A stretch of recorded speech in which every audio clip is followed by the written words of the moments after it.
Dia 11 de janeiro, primeira vez que a gente vem na oficina esse ano, depois de um descanso aí, uma pausa de 15 dias para um descanso mais do que merecido, né, Bianca? Sim. A gente estava precisando.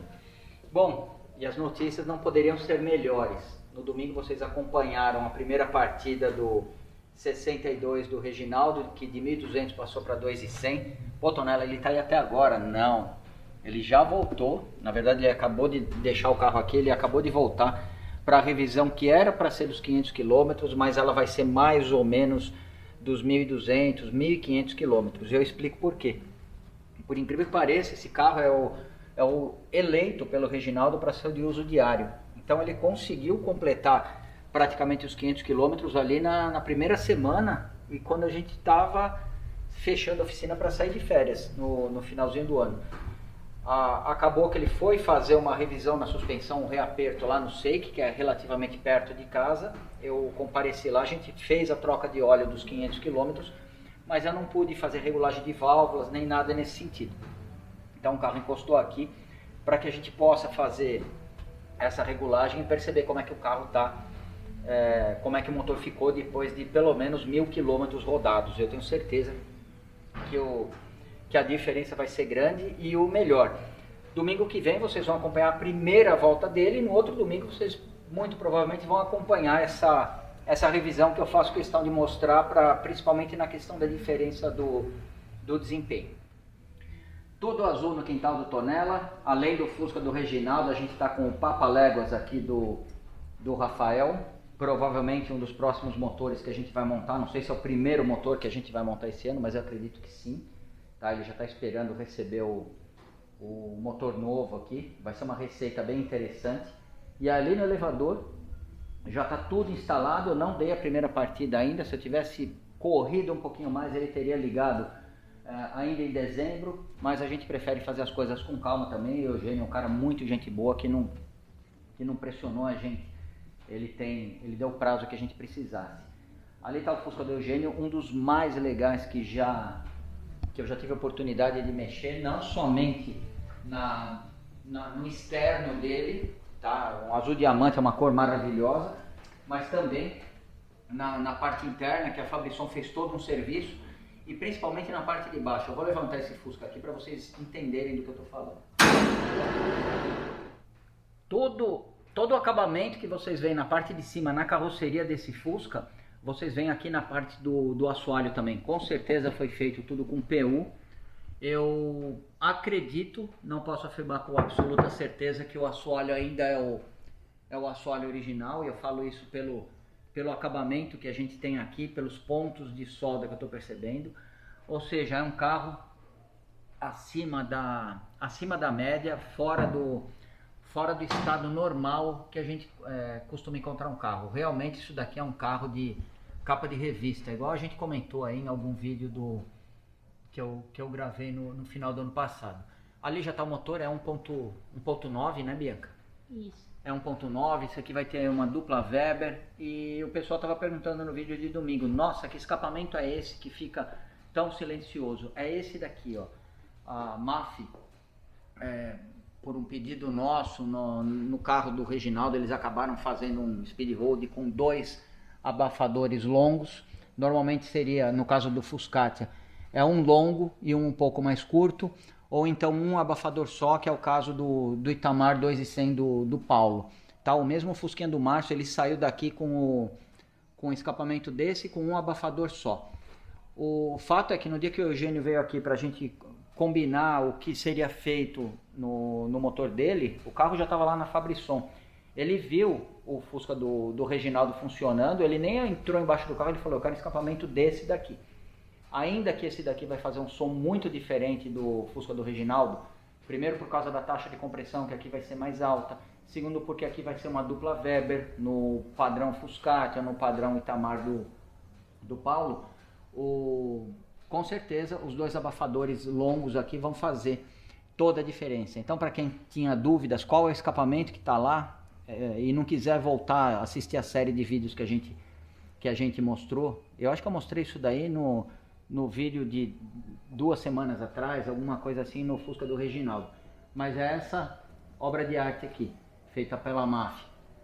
tá? Então esse daqui está prestes a ligar. Logo que acabar a série do Reginaldo, a gente vai apresentar esse daqui para vocês. E, ó, mostra mais um pouquinho aqui, Bianca. Ó, freio a disco aquele kit igual do Fuscat, da EMP. Tá? Esse Fusca realmente está fora de série. Tá maravilhoso mesmo. Bom, as dúvidas mais comuns quando a gente deu a partida no motor do Reginaldo, primeiro, por que foi mantido o dínamo? Primeiro, porque era o desejo do Reginaldo, foi o dínamo que a Fabrisson preparou. Ele tem a aparência de um dínamo de 6 volts, mas ele foi todo modificado para 12 volts e a aparência, o regulador de tensão preso em cima dele é um dos indícios de que ele é um dínamo daquela época, tá? E muita gente falando, não, porque ele devia ter colocado alternador, não vai ficar bom. Primeiro, uma questão, um desejo do Reginaldo. Segundo, que para um Fusca que não tem um sistema de som radical, que não tem absolutamente nenhum acessório, não vai ter nada demais, lâmpadas melhoradas no farol, um dínamo, por incrível que pareça, trabalhando nos 12 volts é mais do que suficiente para fazer um carro desse funcionar. Ah, então ela está falando besteira. Bom, se eu estiver falando besteira, a Volkswagen errou aí por décadas, porque desde que o Fusca virou 12 volts, a grande maioria deles, com exceção de alguns no final dos anos 80 até 86 e todos os Itamar, eles eram com dínamo e sempre funcionaram muito bem. Se tivesse um problema crônico, o Fusca não teria sido o sucesso que foi. Essa foi uma das dúvidas principais. Outra dúvida em relação à pergunta de sempre, qual que é a potência? A potência é somente um número, principalmente para quem está sentado do outro lado aí assistindo, tá? Não representa, eu não vou dizer muita coisa, mas não representa quase nada, porque existem muitos outros parâmetros que são muito mais relevantes na experiência de dirigir.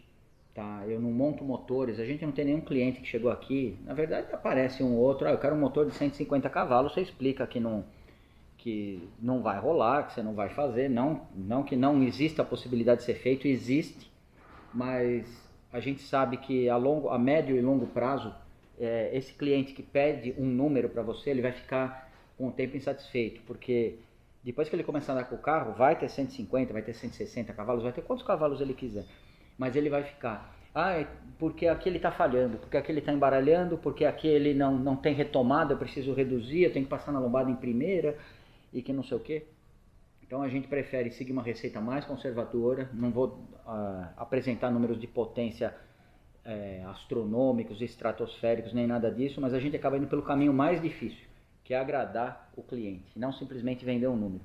Tá? Esse motor, na minha opinião, o Fuscat, na época que a gente passou ali no dinamômetro, chegou a dar 98 na roda, não sei quanto que isso daria no motor, talvez 110, 115, não sei, 120 se eu quiser me gabar de alguma coisa, mas proporcionalmente, se a gente for falar de potência na roda, esse daqui, pelo que ele anda menos em relação ao Fuscat, é uns 80 e pouquinho, 85 talvez, o motor tenha 90 e poucos cavalos, se é que a gente pode considerar isso. Tonela, que pouco, que não sei o que lá, mas a curva de torque é praticamente plana, o cliente está feliz, tá? Da mesma forma que todos os outros, então esse eu acho que é o parâmetro mais importante. As pessoas às vezes querem um número e nem os clientes perguntam um número pra gente. É estranho a gente ter que mandar um número no ar, sem mais nenhuma outra informação, sem que a pessoa tenha andado no carro, sem que a pessoa tenha experimentado o carro, e a pessoa vai fazer uma avaliação. Não, o motor é bom, não, o motor não é bom. Então, é igual alguém comentou no Instagram, não, os leigos, quem é leigo quer saber o número de motor, não é mais fácil os leigos aprenderem um pouco no nosso canal e entenderem que existem outros parâmetros ali muito mais relevantes do que simplesmente um número.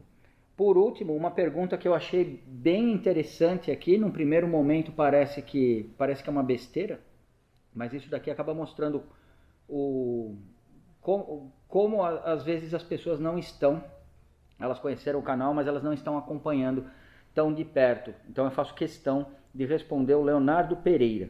Som sensacional. Não entendi o motivo de ser um 2.100, mas ficou show. Aí o Bruno respondeu para ele, o que não entendeu? O porquê do 2.100. Potência, ronco, ser um 2.1.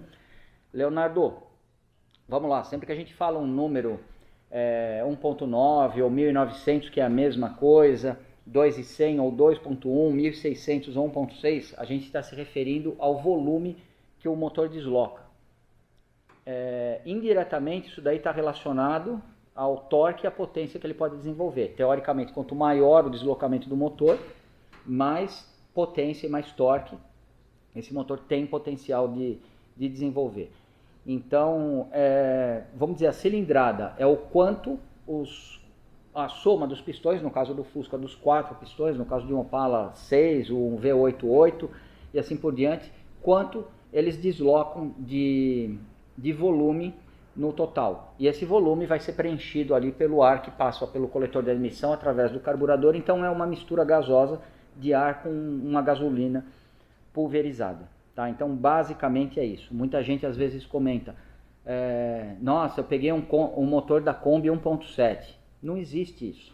Tá? Eu acredito que uma minoria entende que o motor, por ser um pouco mais forte do que provavelmente que ela tirou do carro dela, o motor torque que acabou vindo de uma Kombi, já tem dupla carburação e tudo mais, ele acaba representando, ele acaba sendo um motor mais potente. E a pessoa às vezes confunde a cilindrada com a potência e fala, não, esse daqui é 1.7. Não é porque o motor está mais potente que obrigatoriamente ele aumentou a cilindrada, e nenhum motor de Kombi saiu de fábrica 1.7. Tá? E com certeza tem muita gente que se aproveita disso e fala, estou vendendo um motor 1.7 de Kombi. O cara vai lá e compra, ele é sempre um 1584 para ser mais preciso, não é nem 1600. Tá? Então, ainda que a pergunta do Leonardo ela possa ter parecido um pouco, não vou dizer inocente, um pouco básica demais, mas eu acho que muita gente tem esse tipo de dúvida. Um motor 1300, eventualmente, ele pode ter mais potência do que um 2.0, dependendo da engenharia, dependendo do projeto, e assim por diante. Uma coisa não está diretamente relacionada à outra, mas quando você está lidando com os fusquinhas, normalmente, quanto maior a cilindrada, teoricamente, você vai ter um pouco mais de potência e um pouco mais de torque em relação a uma cilindrada menor. Tá joia? Bom, espero que vocês gostem da primeira volta do Fusca do Reginaldo no próximo domingo. Esses 15 dias que eu passei em casa com a Bianca, a gente acabou fazendo uma atualização ali dos nossos carros. Jeep, Fuscatia e Fusquinha Vermelho. Como é que eles estão atualmente. Então, não sei se vai começar a partir dessa quinta-feira, não sei se a Bianca já tem alguma coisa planejada para essa quinta-feira, mas senão a gente vai começar apresentando como é que estão nossos carros em 2022. Tá joia? Espero que vocês gostem. Muito obrigado por verem os nossos vídeos e até quinta.